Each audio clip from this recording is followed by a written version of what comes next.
একদম ডিস্টার্ব করবি না, এই ভিডিও আমাকে করতেই হবে। ছাতাতে জল, বৃষ্টি, মোবাইলে জল পড়ে না জানো?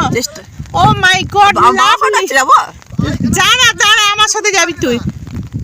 শুধু ওই জায়গা দেখো, ওই দিকে ওই জায়গায় তাকাও প্লিজ। শালা ছবি উঠাও এখানে, আর আমি এখানে দাঁড়াবো, এখানে ছবিটা উঠবে। সোজা এখানে দাঁড়াবি। জলপ্রপাত না ওটা? না, হ্যাঁ ওই তো জলপ্রপাত। কোনটা জলপ্রপাত? ওই তো জল পড়ছে। হ্যাঁ আসছে। ভিডিও করতে দাও, এখন থামো, ডিস্টার্ব করো না। মোবাইলটা জল পড়ে পড়ে আমার কিছু করো না, আটকে দাও না, মাকে তুই সাথে দাও না আমার মাথা। হ্যাঁ আমি তারপরে দেখবো, এখন তো আমি ভিডিও করছি, এরপরে দেখবো।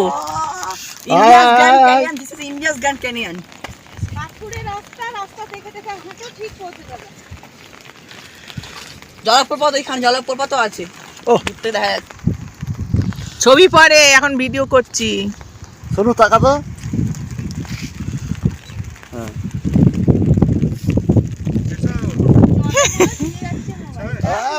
बहुत ही अच्छा है।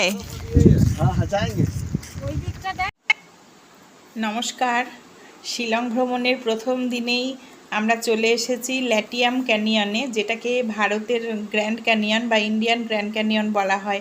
আমাদের গলার স্বর শুনে আপনারা সকলেই বুঝতে পারছেন যে কতটা আমরা উচ্ছ্বসিত। মানে ফার্স্ট টাইম আমি এত সুন্দর, এত ভালো ভিউ দেখলাম। এবং এটা নাকি সানরাইজের সময় বা সানসেটের সময় খুব সুন্দর লাগে, কিন্তু দুর্ভাগ্য আমাদের এই দুটো সময় মানে কোনোটাতেই আসা সম্ভব ছিল না। আমরা রামকৃষ্ণ মিশন থেকে সোজা সকালবেলায় এটাতে এসছি।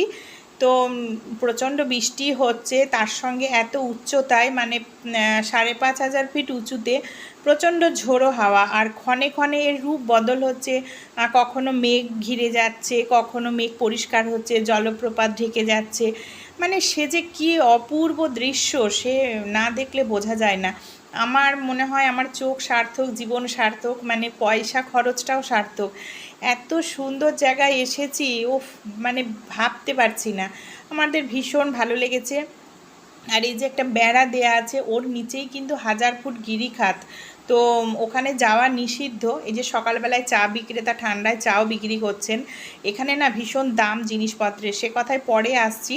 তো আগে বলি যে অনেক মানুষজন কিন্তু জীবনের ঝুঁকি নিয়ে ওই নিচে নেমে যাচ্ছেন।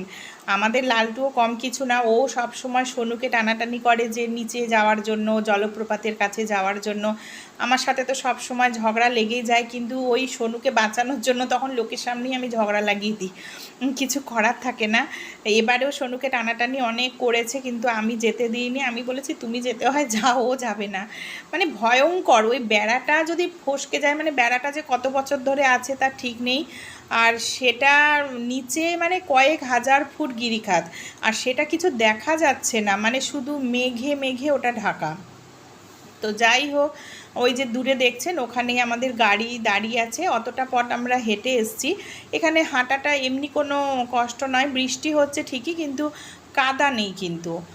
মানে পাথুরে রাস্তা তো, মানে একটু স্লিপ করছে চটি টটিগুলো, সেজন্য একটু ভালো গ্রিপওয়ালা জুতো, মানে এটা দরকার সকলের পরার জন্য। তো আমরাও সেভাবেই পরে এসেছি। আমাদের ল্যাটিয়াম ক্যানিয়ন বা যেটা ইন্ডিয়ান গ্র্যান্ড ক্যানিয়ন দেখা হয়ে গেছে। এবার আমাদের ড্রাইভার ছেলেটি বলল যে এবার সে শিলং পিকে নিয়ে যাবে। তো শিলং পিকে যাচ্ছে, এটাও অনেকটা রাস্তা ধরে এখন যেতে হবে। আর রাস্তার দুধারে এত সুন্দর দৃশ্য, শুধু দুহাত অন্তর জলপ্রপাত আর গাছ আর পাহাড়ি রাস্তা। আমরা সত্যি কোনো দিন এরকম মানে দেখিনি। তো সমতলের মানুষ, ভীষণ ভালো লাগছে। আর এই করতে করতেই আমরা পৌঁছে যাচ্ছি শিলং পিকের দিকে। তো ওখানে গিয়ে দেখব যে মানে শুনেছি যে ওটা নাকি গোটা উঁচু থেকে শিলং শহরটাকে দেখা যায়। দেখতে পাচ্ছেন কত বৃষ্টি হচ্ছে, গাড়ির জানলা খুলতে পারছি না, ভিডিও তো করতেই পারছি না। আর সবচেয়ে বড় কথা, কোথাও যে এক কাপ চা খাবো, কোনো দোকান নেই। সবচেয়ে বড় কষ্ট হচ্ছে এখানে খাওয়ারের ভীষণ সমস্যা। বেড়াচ্ছি ঠিক, কিন্তু খেতে কিছুই পাচ্ছি না। খাওয়া দাওয়ার মানে এক কাপ চাও জুটছে না। আর যদিও বা জুটছে হয়তো কত কিলোমিটার গিয়ে, সেটা ভীষণ দাম। তো আমরা চলে এসেছি শিলং পিকে। এই যে এখানে একটু বলে নিই যে এখানে ঢুকতে গেলে বিএসএফের ক্যাম্পের ভেতর দিয়ে আসতে হয়। তো এটা বিদেশিদের কিন্তু অ্যালাউ না, ওরা আধার কার্ড দেখে তারপরে মানে এখানে ঢুকতে দিচ্ছে। এবং এখানে ঢুকতে গেলে আমরা যে গাড়িটি করে ট্যুর করার জন্য সারাদিন নিয়েছি সেই গাড়িটিকে কিন্তু এরা ঢুকতে দেবে না। ওদের নিজস্ব গাড়ি আছে এবং পার হেড 100 টাকা নিচ্ছে। আমাদের 6 জনের 600 টাকা দিয়ে আমরা এখানে ঢুকেছি। তো এখানে ঢুকে ওই যে উঁচু টাওয়ারগুলো দেখছেন, ওই টাওয়ারের উপর থেকে দেখলেই মানে গোটা শিলং শহরটাকে দেখা যায়। কিন্তু এত বৃষ্টি হচ্ছে আর ধোঁয়ার মতো, মানে আমরা সেভাবে কিছুই ফিল করতে পারছি না। কুয়াশা, ধোঁয়া, বৃষ্টি, এত উচ্চতায় ঝোড়ো হাওয়া। এই যে ওই যে টাওয়ারটা দেখলেন ওখানে মানে উঠেই দেখতে হচ্ছে। এই যে দেখুন তার ভিউটা খুব সুন্দর, কিন্তু সবাই ছবি তুলছেন, আমরাও তুলছি। প্রচণ্ড বৃষ্টি হচ্ছে কিন্তু, আর ভালো লাগছে সব কিছুর মধ্যে। আবার কাঁপুনি ধরে গেল। আমাদের ওই বহরমপুর শহর থেকে এসে এখানে যে ঠান্ডায় পড়েছি, ওখানে তীব্র গরম ছিল আর এখানে একদম চূড়ান্ত ঠান্ডা, মানে দুটো মিলেমিশে একাকার। মাসি তো ঠান্ডায় পুরো জবুতবু হয়ে গেছে। ও একটা স্টোল নিয়ে গেছিলো, বেচারি স্টোলটা ভিজে চুব্বুর হয়ে আছে, তো সেটাকেও গায়ে দিয়ে আছে। কি করবে, এত ঠান্ডা লাগছে, কিছু করার নেই। কিন্তু দেখুন ভিউটা কত সুন্দর, মানে পুরো উঁচু থেকে গোটা শিলং শহরটাকে। চলুন আপনাদেরকেও দেখাই। এখানটা দাঁড়াও, এখানটায় ওরা দাঁড়িয়েছেন।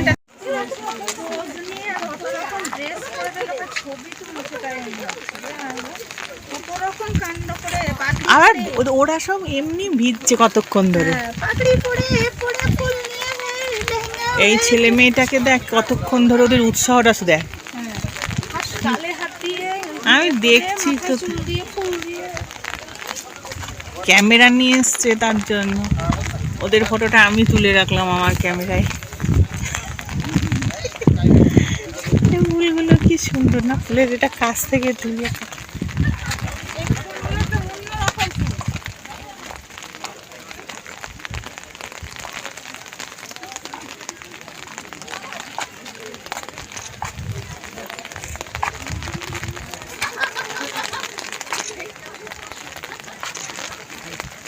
এখানে গাড়ি নিয়ে ঢোকার জন্য কি 300 টাকা করে না মোট 300 টাকা?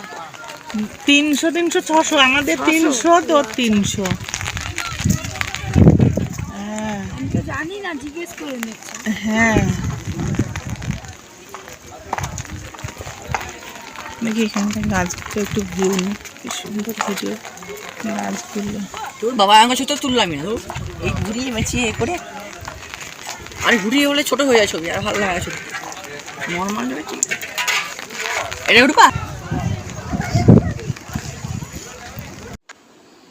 ছবি তোলাতুলি চলতেই থাকবে, ঘোরাঘুরি চলতেই থাকবে। এখানে আই লাভ শিলং পিক, এখানে দাঁড়িয়ে সোনুর ছবি তোলার খুব ইচ্ছা। আমরা কিছু ছবি তুলি আর পরের স্পটে এবার চলে যাব। আমাদের গাড়িও চলে এসছে দেখতে পাচ্ছি। আর ভিডিওটা আজকের মতো এখানেই শেষ করছি। আপনারা আমার সাথে আনন্দ উপভোগ করুন। এই যে আমাদের গাড়ি চলে এলো, আর দেখা হচ্ছে পরের একটি ব্লগে খুব শীঘ্রই।